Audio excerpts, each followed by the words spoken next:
Pakistan affairs की जानिब से अस्सलाम वालेकुम। ये हमारी 11वीं वीडियो है।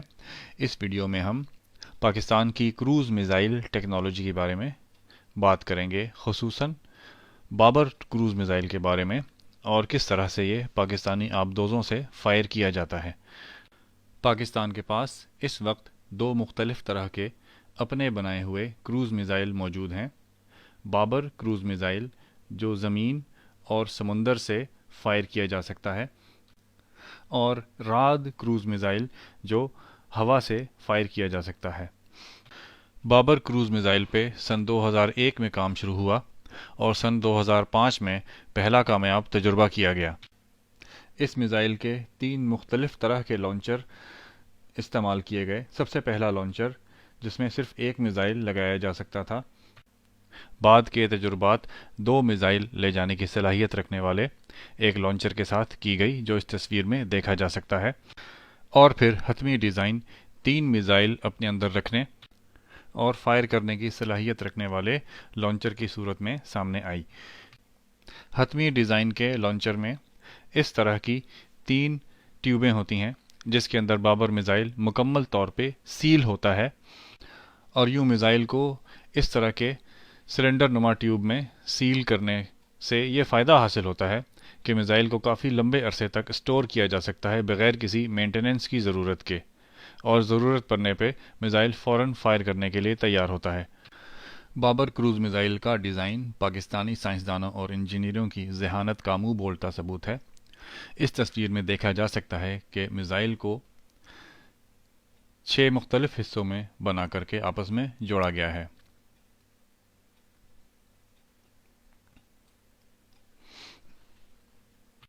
मिज़ाइल के मुख्तलिफ हिस्सों पे नज़र डालते हैं। सबसे पीछे सॉलिड बूस्टर रॉकेट मोटर होती है, जो सबसे पहले फायर होती है और मिज़ाइल को ट्यूब से धक्का देकर बाहर निकालती है और एक ख़ास रफ्तार पे लाती है। इससे ऊपर इस हिस्से में मिज़ाइल का टर्बो जेट इंजन होता है और 4 छोटे पर लगे होते हैं, जो मिज़ाइल को फ़िज़ा में तवाज़ुन बरकरार रखने और अपना रुख तब्दील करने में मदद देते हैं।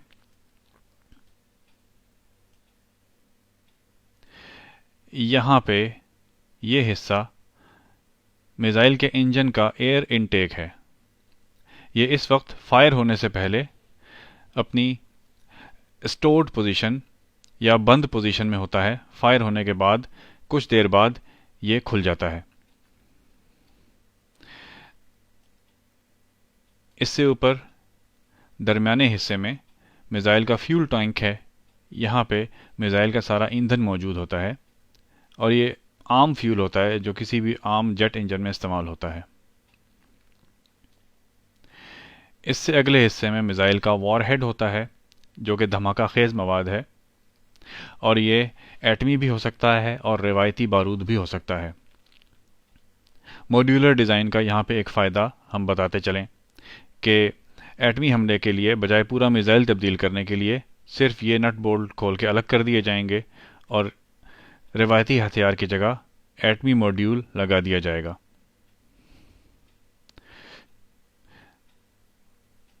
इससे ऊपर अगले हिस्से में मिज़ाइल की सारी गाइडेंस और इलेक्ट्रॉनिक्स है। फायर का ऑर्डर मिलने के बाद सबसे पहले solid booster rocket motor missile को धक्का दे करके लॉन्चर से बाहर निकालती है।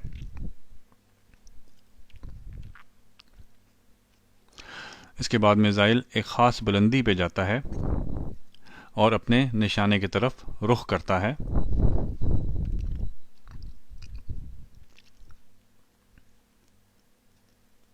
यहाँ पे देखा जा सकता है कि सॉलिड रॉकेट बूस्टर मोटर जब मिज़ाइल एक ख़ास रफ्तार पे पहुंच जाता है तो मिज़ाइल से अलग हो जाती है।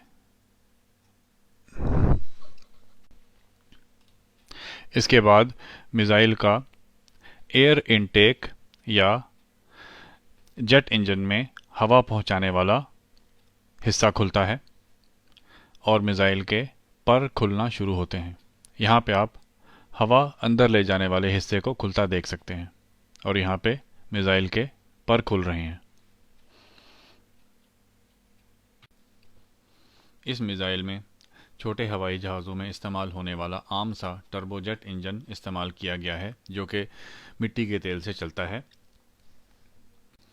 ये इंजन काफ़ी सस्ते दामों पाकिस्तान ने कई मुल्कों से ख़रीद कर अपने पास स्टोर कर लिया है और ज़रूरत पड़ने पर मिसाइल बनाने में काम आता है, और इसके पुर्जे भी काफ़ी आसानी से और सस्ते दामों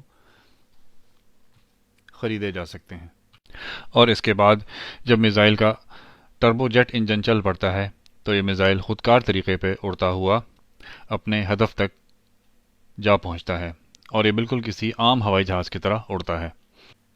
बाबर क्रूज़ मिसाइल और राद क्रूज़ मिसाइल में अपने रुख, रफ्तार और जगह का तयन करने के लिए 6 से 7 मुख्तलिफ निज़ाम लगे हुए हैं। ये सारे निज़ाम एक सेंट्रल प्रोसेसिंग यूनिट या CPU, एक कंप्यूटर को अपनी रीडिंग्स फराहम करते हैं, जहाँ पे एक सॉफ्टवेयर के ज़रिए से मिसाइल के रुख, रफ्तार और जगह, किस जगह पर ये उस वक्त मिसाइल है, इसका तयन किया जाता है। और यहाँ पे अगर आपने रियाजी पढ़ी हुई है और मैथमेटिक्स में आपने MSc की हुई है तो आपको कैलमान फ़िल्टरिंग का मालूम होगा। कैलमान फ़िल्टरिंग के ज़रिए से कैलकुलेशन होती है। बाबर क्रूज़ मिसाइल की एक बड़ी खासियत वे पॉइंट नेविगेशन है। मिसाल के तौर पे ये मिसाइल है, यहाँ से अगर मिसाइल फायर हुआ और इसका टारगेट यहाँ पे है, तो मिसाइल को इस तरह से प्रोग्राम किया जा सकता है कि मिसाइल फायर होने के बाद पहले यहाँ जाए, फिर यहाँ जाए, फिर यहाँ जाए और घूमता फिरता वापस अपने निशाने पे आ लगे। क्रूज़ मिसाइल फायर करने से पहले इसकी मुकम्मल मिशन प्लानिंग होती है।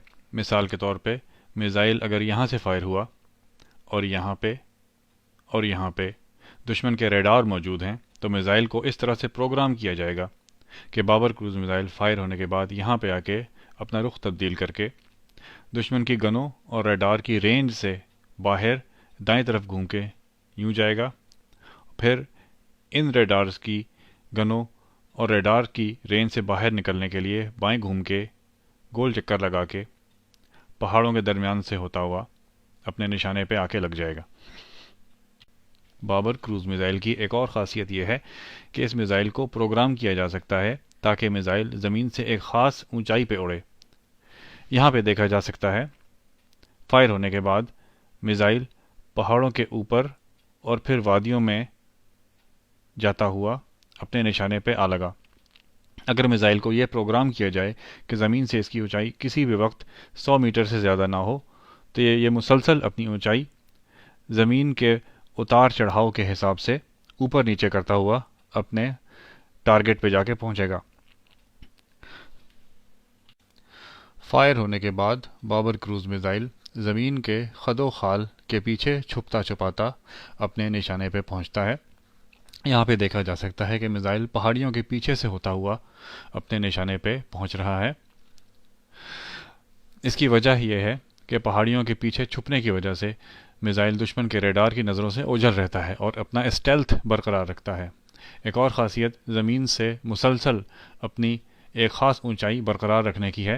रेडार में मिसाइल में एक छोटा सा एल्टीमीटर लगा होता है, जो कि एक छोटा सा रेडार होता है जो मुसलसल ज़मीन के साथ अपनी लहरें टकराता रहता है, और यूँ मिसाइल को अपनी ऊंचाई पता लगती रहती है, और पहाड़ या वादी की ऊंचाई या नीचाई के हिसाब से मिसाइल अपनी ऊंचाई या नीचाई बरकरार रखता है और दाएं बाएं घूमने की सलाहियत रखने की वजह से दुश्मन के रेडार के गिर्द घूमता है और यूं नीची परवाज़ करता हुआ पहाड़ों के पीछे छुपता छुपाता बाबर क्रूज़ मिसाइल दुश्मन के रेडार पे नज़र आए बगैर अपने हदफ पे बिल्कुल खुदकार तरीके पे जा लगता है। पाकिस्तान के दूसरे क्रूज़ मिसाइल का नाम राद है, जो कि सिर्फ हवाई जहाज़ से फायर किया जाता है, और ये बाबर से डिज़ाइन में काफ़ी मुख्तलिफ है। इस मिसाइल में जिस चीज़ का ख़ास ख्याल रखा गया वो वज़न की कमी का है, ताकि पाकिस्तान का JF-17 थंडर जहाज़ ऐसे 2 मिसाइल अपने साथ ले जाके फायर कर सके। कम वज़न होने की वजह से JF-17 थंडर में बग़ैर किसी तब्दीली के ये मिसाइल लोड किया जा सकता है। اس میں نیویگیشن اور اسٹیلتھ کی وہی صلاحیتیں موجود ہیں جو بھی ہم بابر کے بارے میں بیان کر چکے ہیں۔ اس ویڈیو میں ہم دیکھ سکتے ہیں کہ راد کروز میزائل اپنی اسٹیلتھ کیسے برقرار رکھتا ہے۔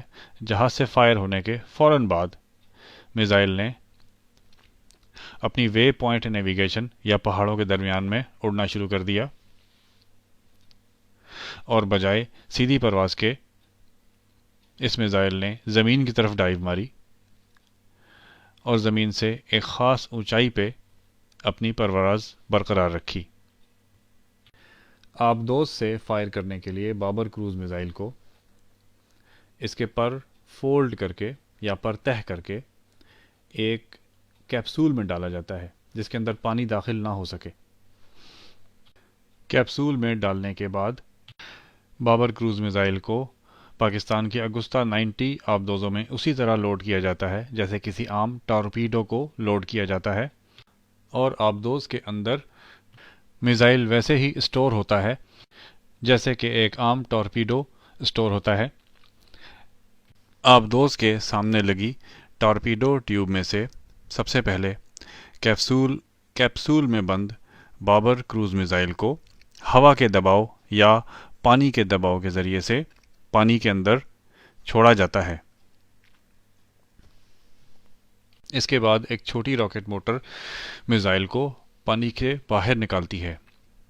اس کے بعد میزائل کے کیپسول سے میزائل باہر نکلنا شروع ہوتا ہے، اور پھر ایک دوسری راکٹ موٹر اسٹارٹ ہوتی ہے اور میزائل کو ایک خاص رفتار پہ لاتی ہے، اور اس کے بعد کا سارا عمل ہم پہلے سمجھا چکے ہیں۔ دنیا کی تقریباً تمام آبدوزوں کی ٹورپیڈو ٹیوبز یا وہ ٹیوبیں جو آبدوز کے سامنے کی طرف لگی ہوتی ہیں اور وہاں سے ٹورپیڈو فائر ہوتے ہیں، ان کی چوڑائی یا ڈایا میٹر 533 ملی میٹر ہوتا ہے، اور پاکستان کی اگستہ آبدوزوں کی ٹورپیڈو ٹیوبز کی چوڑائی بھی یہی ہے۔ ڈیزائن کے دوران اس بات کا خاص خیال رکھا گیا تھا کہ بابر کروز میزائل کی چوڑائی اتنی ہو کہ بابر کروز میزائل اپنے پانی کے اندر لے جانے والے کیپسول سمیت پاکستان کی اگستہ سب میرین کی ٹارپیڈو ٹیوب کے اندر سے فائر ہو سکے، اور پاکستان کی اگستہ سب میرین میں بابر کروز میزائل کو فائر کرنے کے لیے کسی بھی قسم کی تبدیلی لانے کی ضرورت نہ ہو، اور اس وجہ سے بابر کروز میزائل کی چوڑائی 520 ملی میٹر رکھی گئی۔ دوسری طرف بھارت کا واحد کروز میزائل برہموس جو انہوں نے رشیا کے ساتھ مل کر بنایا، اس کی چوڑائی 70 سینٹی میٹر یا 700 ملی میٹر ہے، جو کہ آبدوز کی ٹارپیڈو ٹیوب سے کافی زیادہ ہے، اور یہ میزائل بھارت کی کسی بھی آبدوز سے اس وقت فائر نہیں ہو سکتا۔ اس میزائل کی ایک اور خرابی اس کا وزن ہے جو کہ بہت زیادہ ہے، تقریباً 3 ٹن، اور اتنا وزنی میزائل بھارتی فضائیہ کا کوئی بھی ہوائی جہاز اپنے کسی ایک لوڈنگ بے پہ نہیں اٹھا سکتا، اور یوں بھارت کے پاس اس وقت ہوائی جہاز سے فائر کرنے والا بھی کوئی کروز میزائل موجود نہیں۔ بھارت کو اپنا برہموس کروز میزائل اپنی آبدوزوں سے فائر کرنے کے لیے خصوصی نظام ورٹیکل لانچ سسٹم یا VLS اپنی آبدوزوں میں کافی خرچے پہ لگانا پڑے گا۔ دوسری طرف پاکستان کی اگستہ آبدوزیں بغیر کسی تبدیلی کے ٹارپیڈو ٹیوب کے ذریعے سے ہی بابر کروز میزائل فائر کرنے کی صلاحیت رکھتی ہیں۔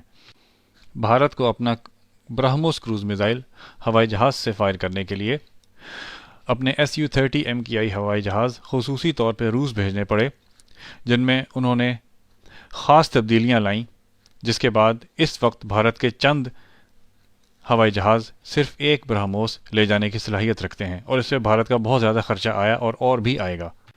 دوسری طرف پاکستان کے JF-17 اپنے ڈھانچے میں کسی بھی قسم کی تبدیلی کے بغیر 2 راد کروز میزائل اپنے ساتھ لے جانے کی صلاحیت رکھتے ہیں، اور پاکستان اپنے تمام JF-17 اور تمام میراج جہازوں کے ذریعے سے راد کروز میزائل فائر کر سکتا ہے۔ اس کے علاوہ بھارت نے اپنے برہموس کروز میزائل میں جو انجن استعمال کیے ہیں وہ عام طور پہ دستیاب نہیں اور انتہائی مہنگے بنتے ہیں، اور پاکستان اپنے دونوں طرح کے کروز میزائل میں عام چھوٹے جہازوں کے انجن استعمال کرتا ہے جو کہ عام طور سے کافی سستے میں دستیاب ہیں۔ یہی وجہ ہے کہ آج سے کئی سال پہلے پاکستان کی فضائیہ، بری افواج اور بحریہ نے کروز میزائل فائر کرنے کی صلاحیت حاصل کر چکی تھی، لیکن بھارت اب تک اپنے ہوائی جہازوں میں ڈھانچے کی تبدیلیاں، آبدوزوں میں ڈھانچے کی تبدیلیاں کرنے میں $6 ارب لگا چکا ہے، اور اب بھی ان کے پاس تینوں افواج میں کروز میزائل فائر کرنے کی صلاحیت موجود نہیں۔ اب کہیں جا کے بھارت نے بابر میزائل سے ملتا جلتا نربھے نام کا ایک میزائل بنانے کی کوششیں شروع کی ہیں، اور اب یہ میزائل تجرباتی مراحل میں ہے، اور اس کو ان کی فضائیہ، بحریہ یا بری افواج کے حوالے کرنے میں کئی سال کا عرصہ لگ سکتا ہے۔ یہاں پہ ایک کہاوت یاد آتی ہے کہ بے وقوف بھی وہی کرتا ہے جو عقل مند کرتا ہے، لیکن نقصان اٹھانے کے بعد۔ اور یوں ہماری اس 11ویں ویڈیو کا اختتام ہوتا ہے۔ امید ہے آپ کی معلومات میں اضافہ ہوا ہوگا۔ پاکستان زندہ باد۔ اللہ حافظ۔